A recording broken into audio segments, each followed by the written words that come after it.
Chapter 15 The Unexpected. Dom and Kai sat across from each other and touched their glasses before taking a sip. However, Kai sculled hers down. "Whoa there now, it's workday today," Dom joked. Kai chuckled and poured some more whiskey in her glass. "Workday or not, I'm celebrating our reunion, so please don't stop me tonight." Dom shrugged and watched Kai take another shot. She gazed deeply into his eyes, but Dom didn't keep the stare for long. He broke it as he sipped his drink and nodded to himself. "I'm thinking," Dom said. "Thinking what?" "How we can get our company to the top. We need to create new methods, that's how," Kai proposed. "More like ordered. We need to be better than the hyenas out there again." "I know that." I'm sure you do." "Another drink?" Dom nodded.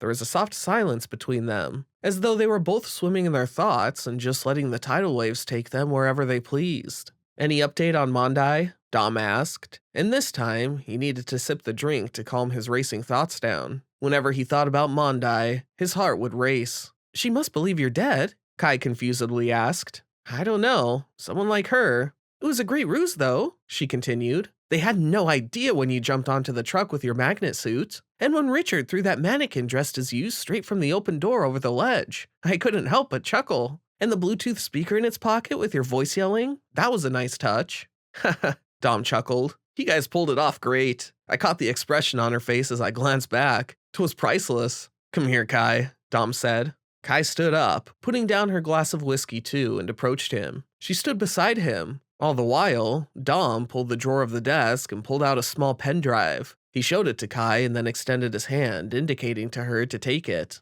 "What's this?" Kai asked as she took the pen drive from Dom's hand and examined it briefly. "Pen drive. No, I mean, yes, I know what this is, but what's in it?" "The new method." Kai's eyes grew wide. "Of Psycho-Wolf?" Dom nodded. "But it's just a protocol. It's just an idea. It has yet to come to life." "We can do that." Dom smiled ever so softly. "I'm sure we can."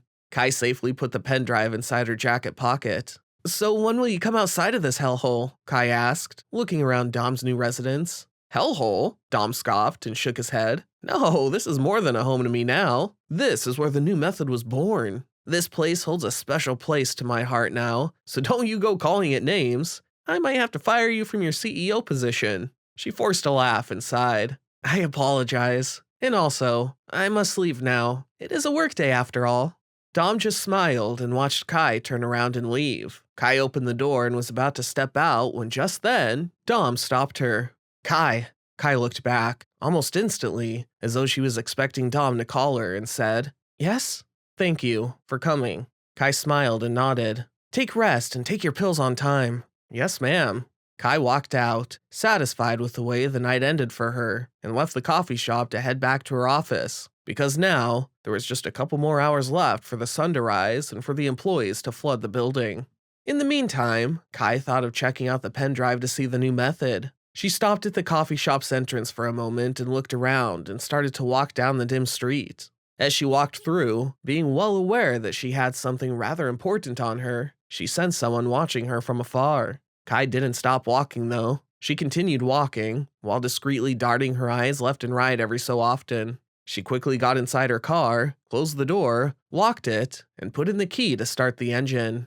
However, when Kai tried to turn the key in the ignition, the car didn't move. Only the soft growling was heard, signifying that there was no fuel. Kai looked at the gas meter and swore as she slammed her petite hands on the steering wheel. She ran a hand through her hair and nonchalantly glanced at the side view mirror. That's when her eyes grew wide as she noticed that the gas was, in fact, leaking from the rear end. "Shit," Kai mumbled and immediately began looking around the street to see if anyone was there or not. She quickly pulled out her phone and was about to dial a number when someone whacked the glass window, smashing it into tiny pieces, reached through and grabbed Kai's hair, pulling her towards the broken window and forced a black bag over her head. "Help! Help!" Kai screamed as she used her hands to pull the large hands away from her. She pushed herself away from the window and removed the cloth from her head. She quickly tried to reach the storage compartment to take out the gun that was stashed underneath her car insurance papers and her makeup kit. But just when she did, the kidnapper unlocked the car himself, dragged Kai out of the car by her feet, and placed a white cloth on her mouth. Kai's screams were muffled, but only for a short while as she was beginning to lose consciousness. She couldn't see the kidnapper's face as they were wearing a balaclava. Kai's mouth was covered until she closed her eyes and her body went limp. The kidnapper picked Kai up, took her to his van, put her inside, and drove away. Exactly 1 hour later, Aaron, Kai's assistant, received a file on his phone. It was a video. He was confused, but when the video downloaded and played by itself, he stood up at once. "Dom, you need to see this." Dom clenched the phone tightly as he watched the video of Kai tied up. He looked up at Aaron, who stood in front of Dom with a frowning expression. A message was sent with the video. "Come to the shipping docks. You'll find us there. Come alone if you want her back in one piece." Dom knew it was a trap, one which he may not survive.